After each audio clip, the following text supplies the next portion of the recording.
मुख्यमंत्री जी के साथ सुबह एक रोड का इंस्पेक्शन करने गया था। दिल्ली यूनिवर्सिटी में सड़कें बहुत शानदार हुआ करती थी।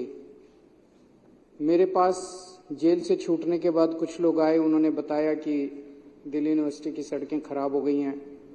मैं आज रोड इंस्पेक्शन करने गया था और बहुत बुरा हाल था सड़कों का। तो मैंने मुख्यमंत्री जी को कहा कि इनको तुरंत ठीक करवाया जाए। उन्होंने आदेश दिए हैं और मैं उम्मीद करता हूं कि उस सड़क को जल्द ठीक करवाया जाएगा। हैं जी, आप तो मालिक हैं साहब, आप तो देश के मालिक हैं। मैं 3-4 दिन पहले एक भाजपा के बड़े नेता से मिला। मैंने उससे पूछा, मैंने कहा मुझे गिरफ्तार करके क्या मिला आपको, कुछ फायदा हुआ? बोले आपके पीछे से हमने पूरी दिल्ली सरकार डिरेल कर दी, हमने आपके पीछे से दिल्ली ठप कर दी। बड़ा खुश हो रहा था। मुझे बड़ा दुख हुआ सुन के, आक्रोश भी हुआ और स्तब्ध रह गया मैं। देश की राजधानी के 2 करोड़ लोगों की जिंदगी खराब करके उनको खुशी हो रही है। ऐसी कैसी पार्टी हो सकती है, ऐसे कैसे नेता हो सकते हैं जो दिल्ली ठप करके, दिल्ली के 2 करोड़ लोगों की जिंदगी खराब करके, परेशान करके, और वो खुश हो रहे हैं? क्या इतनी राजनीति इस स्तर पे गिर सकती है कि वोट लेने के लिए उनका मकसद क्या? उनका मकसद था कि हमारे को बदनाम करना, आम आदमी पार्टी की सरकार को बदनाम करना, ताकि उनको वोट मिल जाए। नॉर्मल वो देख चुके 3 चुनाव से लगातार, 3 क्या, ये तो 25-27 साल से, 97 से बाहर हैं, तो 23 और 4 27 साल से वनवास है। 27 साल से इनको दिल्ली की जनता वोट नहीं दे रही। अब ये दिल्ली की जनता को परेशान करके वोट लेना चाहते हैं। अरे आपके पास तो केंद्र सरकार है यार, केंद्र सरकार के पास अथाह पैसा है।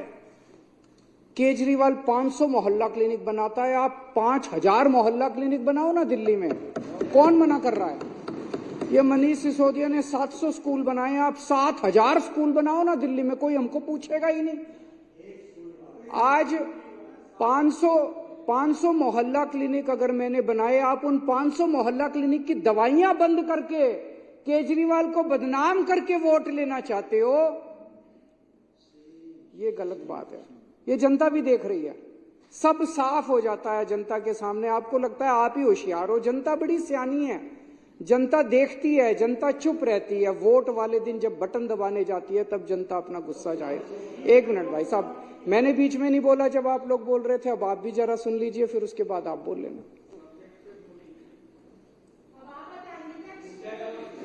तो काम रोकने से, काम खराब करने से जनता वोट नहीं देगी। काम करने से, अच्छा काम करने से जनता वोट देगी। अच्छा काम करो। आपने मेरी गैर मौजूदगी में दिल्ली में सड़कों की रिपेयर बंद करा दी। मेरी गैर मौजूदगी में आप दिल्ली की सारी सड़कें बनवा देते, कहते हैं जे केजरीवाल जेल में बैठा है, हम बनवा रहे हैं सड़क, देखो आप जीत ना जाते तो। बाहर निकल के मैं किस बात पे वोट मांगता? आज मैं वोट मांगूंगा, केजरीवाल आ गया, अब तुम्हारी सड़कें रिपेयर कराऊंगा मैं। ले आते 5000 करोड़ रुपए मोदी जी से, केंद्र सरकार से, सारा पैसा तो आपके पास है। 5000 करोड़ रुपए में नई नई सड़कें बनवा देते, सारी एमसीडी की सड़कें रिपेयर करा देते, सारी दिल्ली सरकार की रिपेयर करा देते। हमारे पास कुछ काम ही नहीं बचता, आप ही आप होते। लेकिन आपकी तो पूरी की पूरी मेंटालिटी नेगेटिव है। इसके काम रोको, इसको ईडी भेज दो, इसको सीबीआई भेज दो, इसको जेल भेज दो। अरे कभी कभी थोड़ा भगवान के सामने बैठ के हाथ जोड़ के शांति से भी सोचा करो। हमें बस इन्होंने बस मार्शल हटा दिए मेरे पीछे से, बताओ कोई अच्छी काम करा? वो बस मार्शल आते हैं, बेचारे गरीब परिवारों से आते हैं। बस मार्शल की नौकरी कौन करता है? कोई अमीर आदमी, आपके बच्चे तो करते नहीं बस मार्शल की नौकरी। वो तो बेचारे गांव के, हमारे दिल्ली देहात के बच्चे जो हैं, गरीबों के बच्चे हैं, वही करते हैं बस मार्शल की नौकरी। और बसों में जाके देखो, महिलाएं जो इतने गुणगान किया करती थी कि अब हमारे को सुरक्षा महसूस होती है, अब वो फिर से उसी हालत में हो गई महिलाएं। बुजुर्गों की पेंशन बंद कर दी। उनके दिल से, उनकी आत्मा से आपके लिए क्या निकलेगा? बद्दुआ ही निकलेगी, बद्दुआ ही निकलेगी। अब केजरीवाल जब उनकी पेंशन चालू कराएगा, हमारे लिए आशीर्वाद निकलेगा।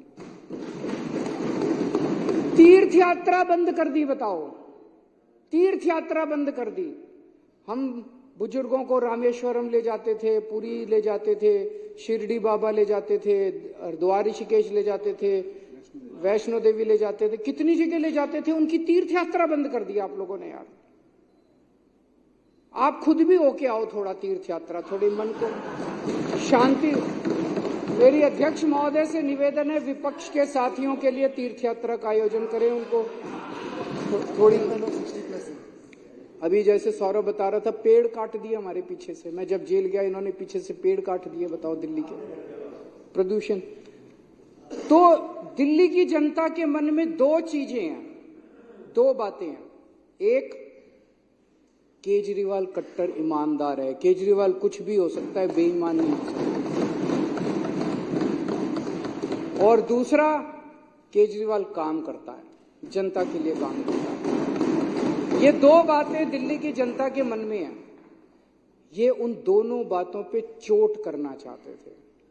ये केजरीवाल को बेईमान साबित करना चाहते थे और ये दिखाना चाहते थे भाई केजरीवाल के सारे काम ठप हो गए। उन दोनों बातों पे चोट किया। फर्जी केस कर दिया मेरे ऊपर, केस करके मनीष को जेल में डाल दिया, सतिंदर जैन को जेल में डाल दिया, मेरे को जेल में डाल दिया, संजय सिंह को जेल में डाल दिया, विभव को जेल में डाल दिया, विजय नायर को जेल में डाल, सबको जेल में डाल दिया। मैं आज चैलेंज करता हूं, 5 सबसे बड़े नेताओं को जेल में डालने के बाद भी आज हमारी पार्टी मजबूती के साथ खड़ी है। मैं चैलेंज करता हूं, तुम्हारी पार्टी के 2 लोगों को जेल में डाल दो, तुम्हारी पार्टी ना टूट जाए।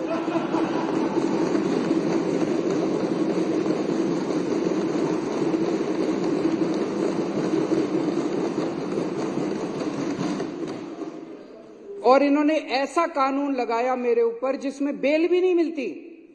ऐसा कानून, इतना सख्त कानून लगाया, बेल भी नहीं। उसके बावजूद माननीय सुप्रीम कोर्ट ने मुझे बेल दे दी, मनीष सिसोदिया जी को बेल दे दी और आज हम यहां बैठे हैं।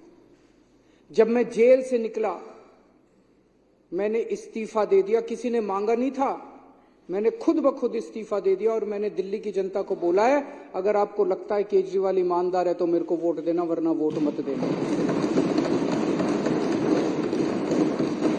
मैं दिल्ली में घूम रहा हूं अध्यक्ष महोदय, एक बच्चा, एक आदमी, इनके कट्टर बीजेपी वाले, आरएसएस वाले भी ये नहीं कहते कि केजरीवाल बेईमान है। कोई नहीं कहता। तो इनके सारे हथकंडे फेल हो गए केजरीवाल को बेईमान साबित करने के लिए। दूसरा, ये साबित करना चाहते थे केजरीवाल के काम ठप हो गए। मैं दिल्ली की जनता को कहना चाहता हूं, आपका बेटा आ गया, आपका भाई आ गया। इन्होंने जितने काम ठप करे हैं, सारे काम दोबारा शुरू कराऊंगा, एक एक काम शुरू कराऊंगा। जो करना पड़ेगा वो करूंगा, जैसे करना पड़ेगा करूंगा। दिल्ली की जनता को परेशान नहीं होने दूंगा, मैं काम ठप नहीं होने दूंगा। लोग कहते हैं जेल जाने से नुकसान हुआ। जरूर हुआ, मैं मानता हूं जेल जाने से बहुत नुकसान हुआ, पर केजरीवाल का नुकसान नहीं हुआ, मनीष सिसोदिया का नुकसान नहीं हुआ, दिल्ली के 2 करोड़ लोगों का नुकसान हुआ। आज जब घर से निकलते हैं अपनी गाड़ी लेके या कैसे भी, वो टूटी हुई सड़कों के ऊपर उनकी गाड़ी ऊपर नीचे होती है, प्रदूषण होता है उसकी वजह से। आज जगह जगह सीवर ओवरफ्लो कर रहे हैं, बस मार्शल हटा दिए इन लोगों ने। दवाइयां, मैं बात कर रहा था, टेस्ट बंद कर दिए। बताओ, अस्पतालों में टेस्ट बंद कर दिए यार तुम लोगों ने, दवाइयां बंद कर दी अस्पतालों के अंदर। ये सब ठीक नहीं है, ये सब ठीक नहीं है, अच्छी बात नहीं है। थोड़ा भगवान से डरो। अभिमान, किस रावण का भी अभिमान नहीं टिका था। मैंने अंदर गीता और रामायण बहुत पढ़ी और उसी का मैं आपसे हाथ जोड़ के पूरी विनम्रता से कह रहा हूं, अभिमान मत करो, अहंकार मत करो। अहंकार टिकता नहीं है, किसी का नहीं टिकता। इतिहास में किसी का अहंकार नहीं टिका। आप भी थोड़ा भगवान से डरो। अब चुनाव में जनता जवाब देगी कि केजरीवाल चोर है या केजरीवाल को जेल में भेजने वाले चोर हैं। जनता जवाब देगी कि जनता को काम रोकने वाले पसंद हैं कि काम करने वाला पसंद है। और अध्यक्ष महोदय, जब इतिहास लिखा जाएगा तब ये लिखा जाएगा कि एक मनीष सिसोदिया था जिसने दिल्ली के स्कूल बंद करे, उसको जेल में डाल, जिसने दिल्ली के स्कूल चालू करे और स्कूल अच्छे करे, उसको जेल में डाल दिया। एक सतिंदर जैन था जिसने दिल्ली वालों की बिजली मुफ्त करी, दिल्ली वालों के लिए मोहल्ला क्लिनिक बनाए, दवाइयां मुफ्त करी, उसको जेल में डाल दिया, उसके काम रोक दिए। और एक बीजेपी थी जिन्होंने सारे काम रोक दिए। जब इतिहास लिखा जाएगा तो बीजेपी के भी कारनामे लिखे जाएंगे, मनीष सिसोदिया के भी, अरविंद केजरीवाल के भी और सत्येंद्र जी। अध्यक्ष जी, जेल से निकलने के बाद मैंने इस्तीफा दे दिया। मुझे इस्तीफा देने की कोई जरूरत नहीं थी। किसी ने, इन्होंने भी नहीं मांगा था मेरा इस्तीफा। इन्होंने तो पोस्टर लगाए थे इस्तीफा दो, मैंने जब दे दिया तो इनको ये समझ नहीं आया उन पोस्टरों का क्या करें। अब छपवाए थे, लगाने थे, अभी बता रहे हैं। मैंने इस्तीफा दे दिया। मेरी जिंदगी में 3 बार ऐसे मौके आए जब बड़े बड़े पदों से मैंने इस्तीफा दिया अपनी जिंदगी में, वॉलंटरीली, स्वैच्छिक, अपनी मर्जी से, किसी ने मांगा नहीं था। मैं इनकम टैक्स में काम किया करता था, जॉइंट कमिश्नर की पोस्ट पे था। मन में यह था कि देश के लिए कुछ करना है, समाज के लिए कुछ करना है। तो मुझे यह लगा कि जो मैं नौकरी कर रहा हूं, ये नौकरी तो और कई लोग कर लेंगे, मेरे जैसे और बहुत इनकम टैक्स में जॉइंट कमिश्नर हैं, कमिश्नर हैं, वो लोग कर लेंगे। मुझे कुछ ऐसा करना चाहिए जो हर आदमी नहीं करता। मैंने जॉइंट कमिश्नर की नौकरी से त्यागपत्र देके और 10 साल दिल्ली की झुग्गियों के अंदर काम किया। जॉइंट कमिश्नर की नौकरी से मैंने इस्तीफा दिया था, किसी ने इस्तीफा मांगा नहीं था। और जब मैंने इस्तीफा दिया था, 2006 में इस्तीफा दिया था, वैसे तो मैं छुट्टी लेके 2000 से निकल गया था। उस वक्त कोई पार्टी नहीं थी, कोई आंदोलन नहीं था, और दिल्ली की झुग्गियों में जाके मैं रहने लगा था। तब ये नहीं था कि मैं मुख्यमंत्री बनूंगा या चुनाव लड़ूंगा, चुनाव लड़ने का कोई इच्छा नहीं थी। फिर 2013 में हमारी सरकार बनी और 49 दिन की सरकार के बाद अपने उसूलों पे मैंने इस्तीफा दिया था। 49 दिन के बाद, किसी ने मांगा नहीं था इस्तीफा, 49 दिन के बाद इस्तीफा दिया था। और अब तीसरी बार, अब जेल से निकलने के बाद मैंने इस्तीफा दिया है। मैं सत्ता के लिए नहीं आया, मेरे को सत्ता की जरा सी भी भूख नहीं है, मेरे को सत्ता का, पैसे का जरा सा भी लालच नहीं है। देश के लिए आए हैं, देश के लिए कुछ करने के लिए आए हैं। और दूसरी तरफ ये लोग बेचारे परेशान हो गए हैं कह कह के, भाई 75 साल का रूल आपने ही बनाया था। मेरे को कल एक आरएसएस के बहुत सीनियर नेता मिले, उन्होंने बताया, बोले जी आरएसएस ने अल्टीमेटम दे दिया है कि भाई 75 साल का रूल तो लागू होगा।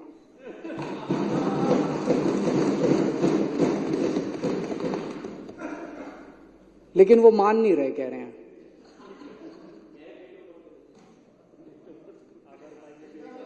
सत्ता छोड़नी बहुत मुश्किल है, सत्ता कुर्सी छोड़नी बहुत मुश्किल। 1 मिनट, वो बोलने के लिए ललचा रहे हैं, मेरे बाद बोलने लो। सत्ता छोड़नी अध्यक्ष महोदय बहुत मुश्किल है, सत्ता का लालच छोड़ना बहुत मुश्किल है। खुद ही रूल बनाया, उस रूल के तहत सबसे पहले आडवाणी जी का इस्तीफा लिया, मुरली मनोहर जोशी जी का इस्तीफा लिया, सुमित्रा महाजन जी का इस्तीफा लिया, बीसी खंडूरी जी का इस्तीफा लिया, कलराज मिश्र का इस्तीफा लिया, आनंदीबेन पटेल का इस्तीफा लिया, शांता कुमार जी का इस्तीफा लिया, करिया मुंडा जी का इस्तीफा लिया, हुकुमदेव नारायण जी का इस्तीफा लिया, नजमा हेतुल्ला जी का इस्तीफा लिया, भगत सिंह कोश्यारी जी का इस्तीफा, और भी बहुत है, मेरे पास तो थोड़े ही नाम है। उन सब का इस्तीफा लेने के बाद जब अपना नंबर आया तो कहते हैं ये कानून मेरे पे लागू नहीं होगा। ये तो ठीक नहीं है, सबके लिए बराबर कानून होना चाहिए, नहीं होना चाहिए। मैं ये सोच रहा था कल को कोई अफसर 60 साल की उम्र होने के बाद कहे मैं तो नहीं रिटायर होता जी, कल को कोई सुप्रीम कोर्ट का जज 65 साल की उम्र होने के बाद कहे जी मैं तो रिटायर नहीं होता। व्यवस्था ही खराब हो जाएगी, ऐसी व्यवस्था कैसे चलेगी। अगर आपने अपने अंदर एक रूल बनाया, कानून बनाया, भाई 75 साल में सारे रिटायर होंगे तो सारे रिटायर होंगे, उसमें सारे आते हैं, उसमें तो सत्ता का लालच जो है, कुर्सी से चिपके रहने का, जो कहते थे परिवार नहीं है, किसके लिए पता नहीं, किसके लिए इतना लालच है उसका। तो आज आरएसएस के कार्यकर्ता घर घर में जब जाते हैं तो लोग उनसे पूछते हैं कि भाई 75 साल का रूल उनके ऊपर क्यों नहीं लागू होगा, जब सबके ऊपर लागू हो रहा है। तो मुझे ये लगता है कि जब आदमी किसी बड़े पद पे बैठे तो उसे निस्वार्थ भाव से समाज की सेवा करनी चाहिए। पद रहे ना रहे इसकी चिंता बिल्कुल नहीं करनी चाहिए। अंत में अध्यक्ष महोदय, मैं फिर से यही कहना चाहूंगा, हमारी दिल्ली बहुत खूबसूरत है, हमारे दिल्ली वाले दिल वाले हैं। हमें सबको 2-2.5 करोड़ लोगों को मिलके दिल्ली बनानी है। इसमें हर हिंदू, मुस्लिम, सिख, ईसाई सबको मिलके दिल्ली बनानी है। इसमें ब्राह्मण, यादव, जाटव, दलित, बनिए सबको मिलके बनानी है। इसमें बीजेपी वाले, कांग्रेस वाले, आम आदमी पार्टी, हम सबको मिलके बनानी है। इसमें ये काम रोकना, काम बंद करना, ये अच्छी बात नहीं है। मैं अपने सभी विपक्ष के साथियों से भी निवेदन करता हूं कि चुनाव के टाइम में चुनाव लड़ेंगे, चुनाव के बाद हमें सबको मिलकर काम करना है। थैंक यू अध्यक्ष। माननीय पर्यावरण मंत्री गोपाल राय जी चर्चा का उत्तर देंगे।